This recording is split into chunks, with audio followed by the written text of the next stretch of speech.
What was your biggest challenge when you were building ShareJack? I think in the beginning when we had this idea, it was really hard to attract capital. Because when you pitch the idea कि हम लोग हिंदी में एक app बनाएंगे, and when the investor would open the app, he has never seen anything like that. And why would that scale? मैं तो Instagram पे बैठा हूँ.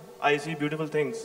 ये क्या है? मतलब he cannot relate. What kind of investors did you go to? I would not take the names here. Don't take the names, but were they, you know, foreign venture capital? No, they were Indians. Indian, they were your Californian and they Indians. could not see the use case or the business case in local language, you know, communication or social media products. So we are talking about the time of 2015, when it was the time of having American ideas copied to India and then see it work.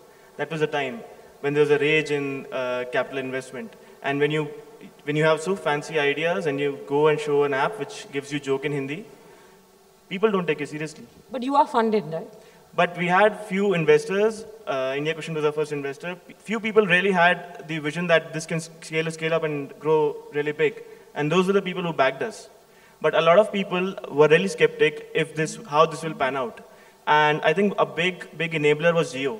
Jio really opened up a big movement for India, where companies like, even the foreign companies like Google, then came in and told that now we are seeing 9 out of 10 people coming. I remember Mr. Rajan saying it in one of the statements, that 9 out of 10 new internet users are Indians. That when you get such statements from companies like Google, that is when the investors get excited. Okay. So they need a validation. Okay. Manish, your biggest challenge so far? Our biggest challenge when we were working with the Indian language publishers was monetization.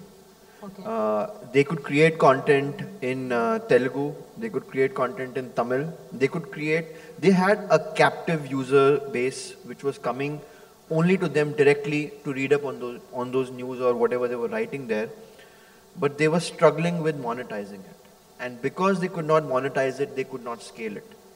Because they could not monetize it, they could not bring new ideas in what they could do with it. They could not bring, let's say, something like videos or infographics to actually make the information dissemination faster.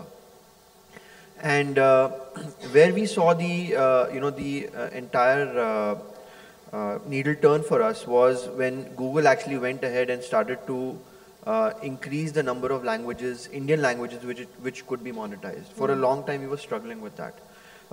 There were a few languages, a few publishers who had access to monetize it. Google being the largest monetization platform through ads, most of them were doing it through Google, but that left a lot of others who did not have permissions.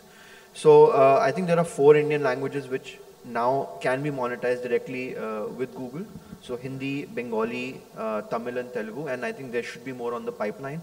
But our biggest challenge was there, and we had to face a lot of, I would say, financial strife, because the bandwidth cost of delivering this data was huge. But when you actually net it off against the amount of revenue you can make, which was primarily through ads, we were losing money.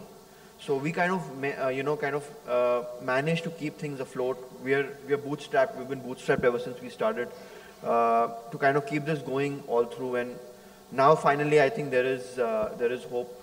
Even though there are still challenges now with the advertisers, which is what Ankush is talking about, that advertisers don't believe that their target audience is an Indian language. Why would that be the case? I mean, Hindi language television has been, you know, I think much bigger than anything in English.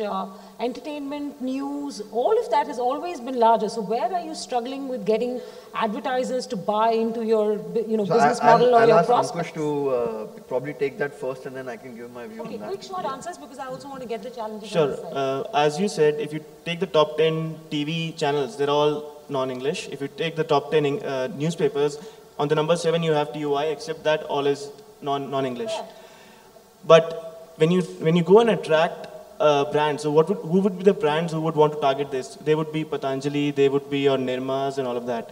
The marketers there are still not convinced that digital can be big. It takes a lot of convincing to get traditional marketers on digital. I don't think it's a Hindi problem. I work for a digital outfit. I can tell you it's a digital problem. I don't think it's a Hindi problem. When you have, so the market has just opened digitally for the non-English people. It will take you at least 4 years for these people to really be convinced that there's a big scale here.